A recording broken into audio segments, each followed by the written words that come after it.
చేపల వేటకు వెళ్లి గల్లంతైన మత్స్యకారుల కుటుంబాలని నేతలు పరామర్శిస్తున్నారు. గల్లంతైన వారి కోసం సహాయక చర్యలు ముమ్మరంగా జరుగుతున్నాయని ధైర్యం చెప్పారు.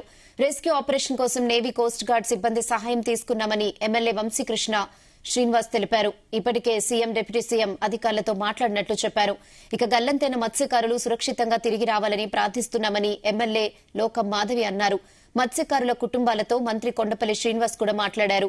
వేటకు వెళ్లిన మత్స్యకారులు గల్లంతవడమని బాధాకరమన్నారు. ఆర్టీజీఎస్ ద్వారా ఎప్పటికప్పుడు సీఎం చంద్రబాబు ఆరా తీస్తున్నట్లు తెలిపారు.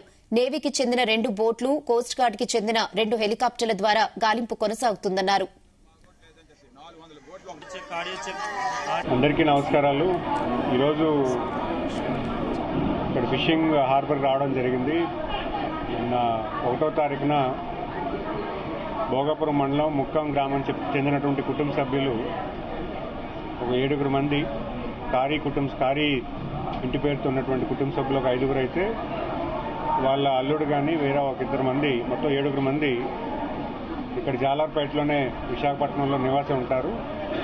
వీళ్ళు మొన్న 1వ తారీఖున ఫిషింగ్ అని చెప్పి లోపలికి వెళ్ళడం జరిగింది.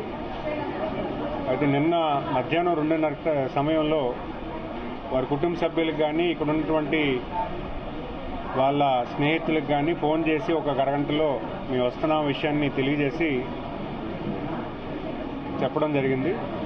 అయితే ఒక హాఫ్ అన్ అవర్ తర్వాత ఎంతకీ రావట్లేదని కుటుంబ సభ్యులు మళ్ళీ ట్రై చేస్తుంటే వాళ్ళు ఫోన్ కలవకపోవడం అనేది జరిగింది. అయితే రాత్రి 10 గంటలకి ప్రభుత్వానికి తెలియజేశారు. ఇలాగా ఒక బోట్ ఏదైతే ఉందో దాన్ని మిస్ అవ్వడం జరిగింది. అక్కడ ఉన్నటువంటి ఫిషర్మెన్ ఎవరు కూడా ఫోన్కి అందుబాటులో లేరు. ప్రభుత్వం వెంటనే చర్యలు తీసుకోమని చెప్పి వెంటనే రిక్వెస్ట్ చేయడం జరిగింది. వెంటనే జిల్లా కలెక్టర్ కానీ అలాగే సీఎం గౌరవ ముఖ్యమంత్రి గారికి కూడా వెంటనే మెసేజ్ వెళ్ళడం జరిగింది. వెంటనే దానికి రెస్క్యూ ఆపరేషన్స్ కింద కోస్టల్ గార్డ్ని కూడా అలర్ట్ చేయడం జరిగింది. కోస్టల్ గార్డ్ వాళ్ళు రాత్రి నుంచి కూడా దాన్ని రెస్క్యూ ఆపరేషన్స్ కింద ఆల్రెడీ కోస్టల్ గార్డ్ కూడా చేస్తున్నారు. అలాగే నావీ తాలూకు 2 బోట్స్ సర్వేలెన్స్ చేస్తున్నాయి. అలాగే 2 హెలికాప్టర్స్ కూడా సర్వేలెన్స్ లో రెస్క్యూ ఆపరేషన్స్ లో వాళ్ళు కూడా భాగస్వామ్యం చూస్తున్నారు. అతను మాట్లాడిన దాని ప్రకారమే ఇప్పుడు మన ఎమ్మెల్యే గారు కూడా చెప్పడం జరిగింది.